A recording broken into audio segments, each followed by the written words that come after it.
Eh bien, je félicite les enfants qui ont validé le niveau 1, ceux qui ont validé le niveau 2 et ceux qui ont validé le niveau 3. Nous poursuivrons l'utilisation du brevet cet après-midi pour le cahier numérique de littérature.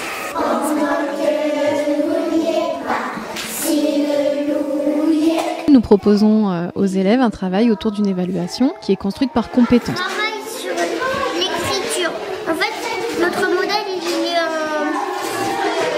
capital et puis... Le brevet de progrès est proposé aux élèves pour des séquences d'apprentissage à différents moments de la séquence selon le niveau de classe des élèves. Et on doit écrire ensuite les mêmes lettres sur la tablette.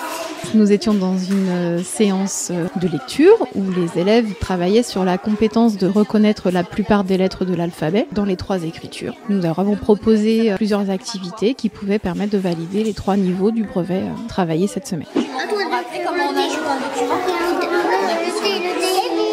Donc le niveau 1, par exemple, ce matin, c'était pouvoir reconnaître et associer les lettres entre elles. Le niveau 3, c'était pouvoir le faire sans outils, comme une bande avec l'alphabet. Le niveau 2, c'était trouver des mots dans les 3 écritures et réussir à faire en sorte de les reconnaître. Est-ce que tu as validé ton niveau 1?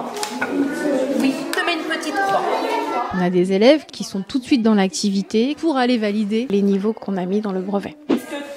Les brevets, c'est une trace avant tout qui permet aux parents une meilleure lisibilité du monde de l'école. Également pour l'élève, une façon de se souvenir de l'activité et ainsi de pouvoir parler sur cette activité. Donc c'est aussi un outil linguistique.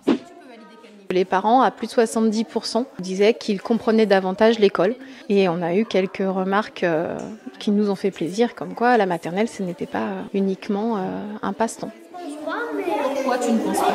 Parce qu'il n'y a pas mis toutes les lettres. Du coup, on a vraiment une force, un élan de travailler en équipe de cette façon-là. Quand on élabore les brevets, on les élabore ensemble. On se met aussi, par rapport au niveau de classe, d'accord sur le moment où on va proposer le brevet aux élèves. Ici, c'est le niveau 3. C'est écrire tout seul sans aide. Nous allons procéder au bilan tous ensemble. Au départ, donc les diverses inspirations qui ont pu nous servir de base de travail faisaient état justement d'un brevet de réussite. Au fur et à mesure de notre expérience, on l'a rebaptisé brevet de progrès parce que comme nous le proposons à divers moments de la séquence aux élèves, on peut matérialiser véritablement le parcours de progrès de l'enfant. Nous avons travaillé sur l'action de sauter. Le projet qu'on aimerait mettre en place, c'est inclure les brevets de progrès à l'intérieur même du livret d'évaluation. Nous avons exploré plusieurs pistes, comme l'utilisation d'un ENT ou la mutualisation des brevets par un cloud qui serait accessible aux parents d'élèves en temps réel, pourquoi pas. Niveau 1, c'est de sauter avec le ballon sauteur.